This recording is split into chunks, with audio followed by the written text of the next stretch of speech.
श्री राम जी के द्वारा फेंका गया पत्थर डूब क्यों गया? भगवान विष्णु जी का 7वां अवतार त्रेता युग में भगवान राम के रूप में धर्म की स्थापना के लिए हुआ था। इस अवतार को मर्यादा पुरुषोत्तम राम के नाम से भी जाना जाता है। इस अवतार में भगवान राम ने दुराचारी रावण का वध किया और संसार में धर्म की स्थापना की, लोगों को मर्यादा का ज्ञान दिया और पुत्र धर्म, भाई धर्म, पति धर्म और राज धर्म का बोध कराया।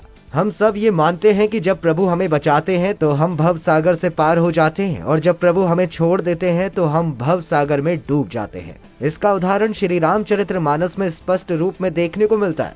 ये बात तब की है जब माता सीता की खोज में भगवान श्री राम की वानर सेना को लंका जाने के लिए समुद्र पार करना था।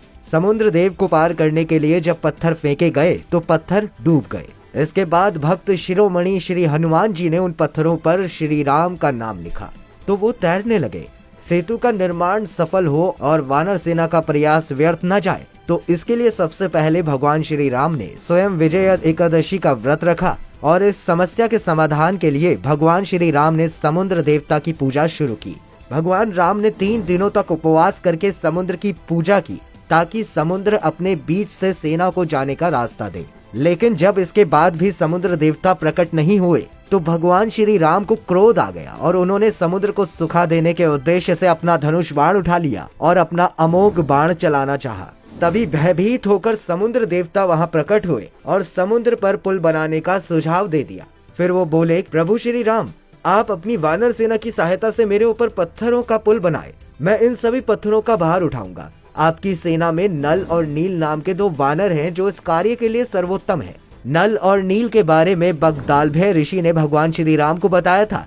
नल और नील की मदद से पूरी वानर सेना हर तरह की योजना बनाने में सफल रही। पुल निर्माण की सामग्री जुटाने हेतु पूरी वानर सेना आसपास से पत्थर, पेड़ के तने, मोटी मोटी शाखाएं लाने में सफल रहे।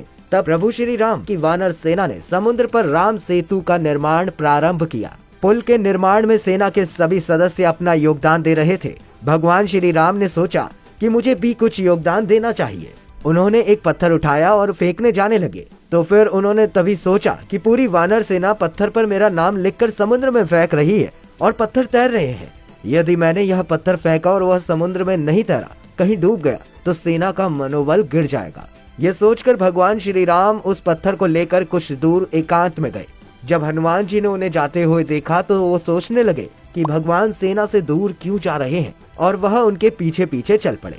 अब सेना से बहुत दूर आकर उन्होंने इधर उधर देखा। जब कोई उन्हें नजर नहीं आया तो उस पत्थर को समुद्र में फेंक दिया। अब जैसे ही पत्थर को भगवान श्री राम ने पानी में फेंका, पत्थर पानी में डूब गया। भगवान को बड़ा आश्चर्य हुआ और वो सोच में पड़ गए कि ये कैसे संभव है। तभी हनुमान जी उनके सामने प्रकट हुए और पूछा, प्रभु ये आप क्या कर रहे हैं? हनुमान जी को देखकर प्रभु श्री राम आश्चर्यचकित रह गए और उन्होंने हनुमान जी से अनुरोध किया कि आप इसके बारे में सेना के किसी भी सदस्य को कुछ नहीं बताएंगे, अन्यथा सेना का मनोबल कमजोर हो जाएगा। तब हनुमान जी ने बड़े आदर भाव से कहा, प्रभु इससे सेना का मनोबल गिरेगा नहीं बल्कि और बढ़ेगा। प्रभु इस पत्थर का डूबना तभी तय हो गया था जब यह आपके हाथ से फेंका गया था।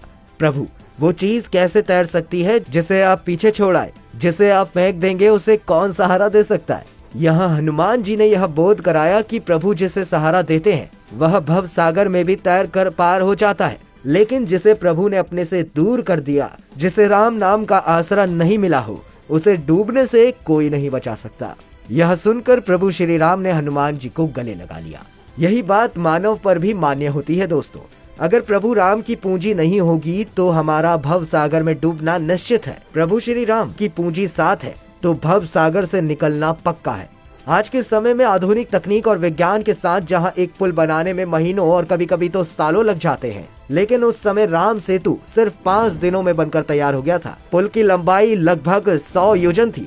पुराने समय में योजन दूरी मापने का पैमाना हुआ करता था। उस समय एक योजना 13 से 14 किलोमीटर की होती थी। यह भगवान श्री राम की वानर सेना के संपन्न और भगवान की शक्ति के कारण ही संभव हुआ था। गोस्वामी तुलसीदास जी प्रभु श्री राम के बारे में कहते हैं, राम ब्रह्म परमारथ रूपा, अर्थात पर ब्रह्म ने जन कल्याण के लिए राम रूप धारण किया। राम नाम की महिमा का बखान करते हुए लिखा गया है कि राम नाम की औषधि खरी नियत से खाए, अंग रोग व्यापे नहीं महारोग मिट जाए। अर्थात राम नाम की ऐसी महिमा है जिस पर विश्वास करके उसका जप करने से बड़ी बीमारी भी समाप्त हो जाती है। राम नाम के महत्व को समझाने के लिए तुलसीदास जी ने रामचरितमानस में लिखा है कि माता पार्वती के पूछने पर शिव जी किसके ध्यान में लीन रहते हैं। शिव कहते हैं कि वो हमेशा राम का नाम जपते हैं। राम ही भव सागर से पार लगाने वाले हैं। राम नाम की महिमा के विषय में तुलसीदास जी ने बालकांड में लिखा है, बंधु नाम राम रघुबर को, हेतु कृसानु भानु हिमकर को, विधि हरि हर में भेद प्राण सौ, अगुण अनुपम गुण निधान सौ। इस दोहे में तुलसीदास जी कहते हैं, मैं श्री रघुनाथ जी के नाम राम की वंदना करता हूँ। राम नाम कृषाणु अर्थात अग्नि, भानु अर्थात सूर्य और हिमकर अर्थात चंद्रमा का हेतु अर्थात रा, आ और मा रूप में से बीज है। राम नाम ब्रह्मा, विष्णु और शिव रूप है। वह वेदों के प्राण, निगुण, उपमार्हित और गुणों के भंडार है। इस कलयुग में यदि मनुष्य रूपी पत्थर को भवसागर से पार जाना है तो उसे कम क्रोध, मद, लोभ और अन्य बुराइयों की कठोरता से बचना होगा और पाप के बोझ से भी दूर रहना होगा। हम पत्थर की तरह कठोर और भारी होने के बजाय फूल की तरह नरम और हल्के बन जाए तो भवसागर से पार हो जाएंगे। ऐसा करने के लिए भक्ति का सहारा लेना होगा, क्योंकि बुराइयों को दूर करने और पाप आचरण से बचने का यही एकमात्र साधन है। तो बोलो जय श्री राम।